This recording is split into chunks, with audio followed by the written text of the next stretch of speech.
आपने कई बार इस बात को जरूर सुना होगा कि बिहार अच्छे खिलाड़ी को नहीं प्रोड्यूस करता है।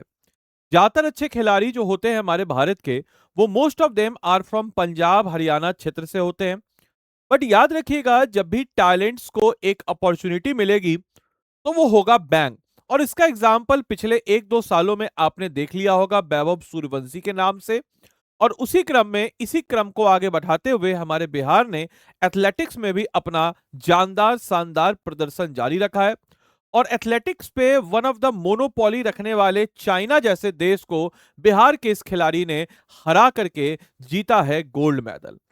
तो नमस्कार है आप सभी लोगों को, मेरा नाम है आदित्य वैभव और करता हूं आप सभी लोगों का तहे दिल से स्वागत आप सबके अपने चैनल बीपीएससी स्टडी आईक्यू पे। क्या है ये खबर? तो आइए जरा देखते हैं कि बिहार के इस खिलाड़ी ने चाइना को हरा करके जीता है पहला इंटरनेशनल गोल्ड। अगर हम इस खबर की बात करते हैं तो ये खबर आ रही है बिहार के लिए एक ऐतिहासिक स्वर्ण पदक रहा है, जिसमें हम बात कर सकते हैं सेतु मिश्रा। नाम याद रखिएगा, सेतु मिश्रा। सेतु मिश्रा की बात जब हम करते हैं तो एशियन की अंडर 23 एथलेटिक्स चैंपियनशिप ने रच दिया है इतिहास। जिसमें अगर हम बात करते हैं तो ये जो सेतु मिश्रा है, इन्होंने एशिया की अंडर 23 एथलेटिक चैंपियनशिप में एक अपना इतिहास रखा। इस नाम को याद रखिएगा, क्या नाम है? सेतु मिश्रा। तो अगर हम बात करते हैं इनके बारे में तो 21 वर्ष की ये हैं। और ऑब्वियस सी बात है, 21 वर्ष के हैं, बिहार के हैं। और इन्होंने गोल्ड मेडल जीता और बिहार को अपना पहला अंतरराष्ट्रीय एथलेटिक्स स्वर्ण, याद रखिएगा, बिहार को पहला एक अंतरराष्ट्रीय एथलेटिक्स स्वर्ण दिलाया।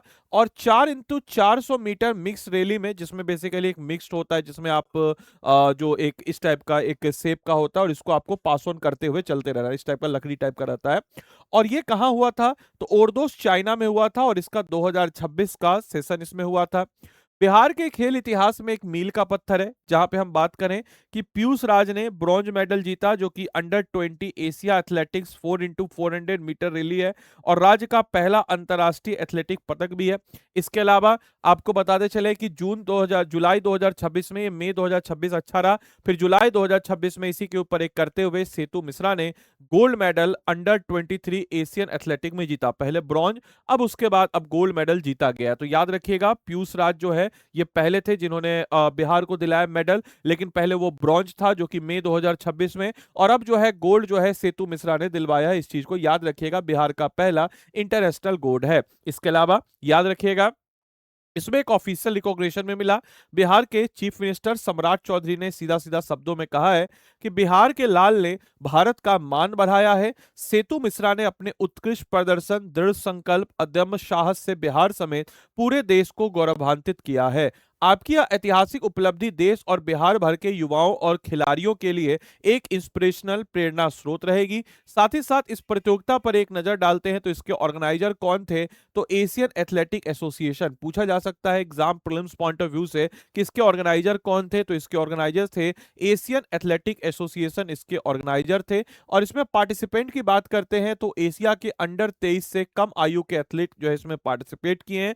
और इसकी फ्रीक्वेंसी की बात करते हैं तो सामान्यतः हर 2 वर्ष में इसका आयोजन किया जाता है और बाइनियल इवेंट आपको नजर आता है। इसके इवेंट में ट्रैक और फील्ड यानी कि दौड़, कूद, थ्रो, रिले आदि ये सब कुछ आपको मिला करके नजर आता है।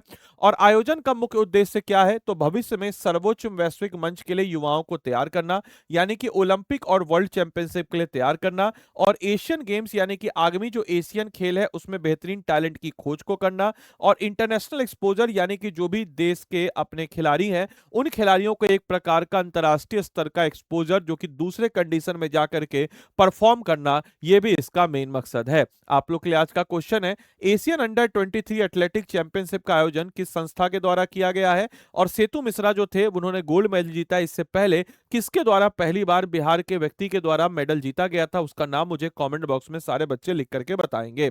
इसके अलावा आप में से कोई भी जन अगर अपनी बीपीएससी की तैयारी को सही और सटीक डायरेक्शन के साथ करना चाहते हैं तो आपके समक्ष हमारा बीपीएससी का आरंभ बैच है।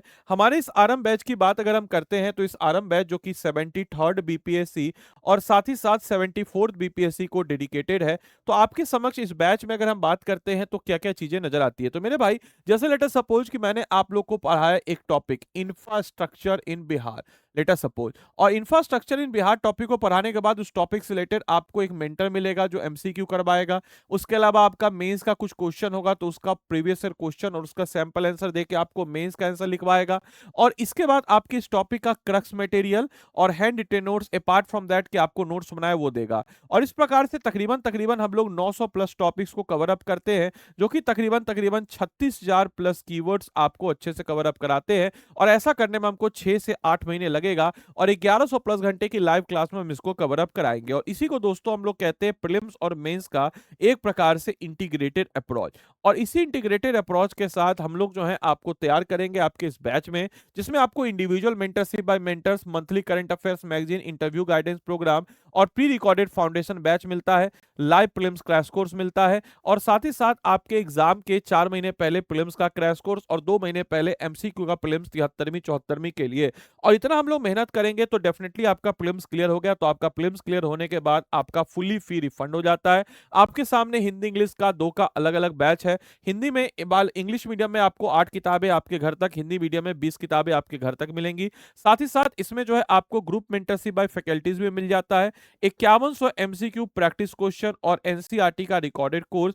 और ये जो एनसीईआरटी का रिकॉर्डेड कोर्स है, ये एनसीईआरटी का रिकॉर्डेड कोर्स अगर हम बात करते हैं तो एनसीईआरटी आप सब में पढ़ने की जरूर कोशिश की होगी, लेकिन कभी कोई कंप्लीट नहीं कर पाया होगा। कारण ये है कि एनसीईआरटी केवल और केवल एकेडमिकली जो है वो बनी हुई है, लेकिन उसका कंपटीशन पॉइंट ऑफ व्यू से हम इसमें आपको देते हैं। और इतना सब कुछ हो जाने के बाद बेसिकली सबसे इंपॉर्टेंट होता है कि कैसे आंसर राइटिंग लिखें। आप देखिए, कहीं पे भी आप चले जाएंगे, चाहे एड हो, केड हो या डब्लू हो, कहीं पे भी आप जाइएगा तो वहां पे आपको सब टीचर बोलेगा इसे लिखो वैसे लिखो, कोई लिख के नहीं बताएगा कि आखिर कैसे आंसर राइटिंग लिखा जाता है। तो हम पहले, अगर आप मेरे मेंटरशिप में आते तो देखिएगा ध्यान से, हम आंसर राइटिंग को लिख के बताते कि आखिर आंसर राइटिंग लिखा कैसे जाता है। आप देखिए मेरे मेंटरशिप में हर एक टॉपिक का हिंदी का नोट्स, आंसर राइटिंग का, इंग्लिश का नोट्स और कैसे लिखा जाता है आंसर राइटिंग, ये सब कुछ हम बताते हैं। देखिए आदि लैब मेंटरशिप में आप देखिए हर सब्जेक्ट का, पॉलिटी, इकोनॉमिक्स, हिस्ट्री, ज्योग्राफी, हर सब्जेक्ट का आपको नजर आ जाता है। हैंड रिटेन नोट्स आप देख सकते हैं, देखिए कैबिनेट सेक्रेटरी सारा चीज का, तो ये सब कुछ आपको नजर आ जाता है। तो अगर आपको इस बैच में इनरोल करना है तो आप एक काम कीजिएगा, डायरेक्टली हमको एक व्हाट्सएप कर दीजिएगा। व्हाट्सएप नंबर हम यहाँ लिख देते हैं,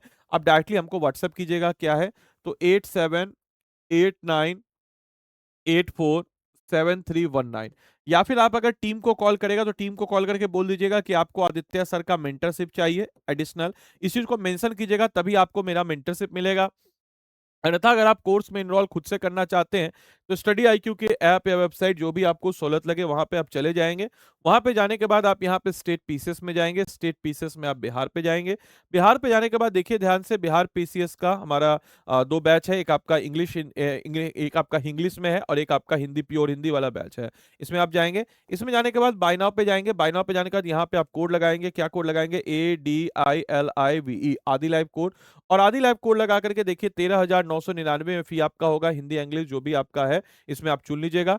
कोड आप क्या लगाएंगे मेरे भाई? तो कोड हमेशा याद रखिएगा, इंश्योर कीजिएगा कि कोड आपको क्या लगाना है, तो आदि लाइव ही कोड लगाना है। और आदि लाइव कोड आप लगाएंगे तभी आपको ये बैच जो है मिल जाएगा। और याद रखिएगा इस बैच में लेने के बाद 8789847319 इस नंबर पे आप हमको व्हाट्सअप कर दीजिएगा, या फिर आप व्हाट्सअप करने के बाद डायरेक्टली इनरोल भी इसमें हो सकते हैं।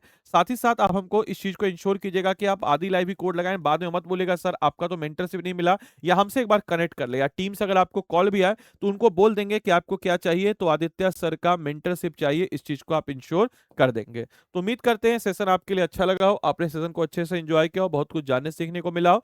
तो मिलते हैं हम लोग अगले सेशन में, तब तक के लिए सारे बच्चों को bye bye, take care, thank you and thanks for join this session, thank you.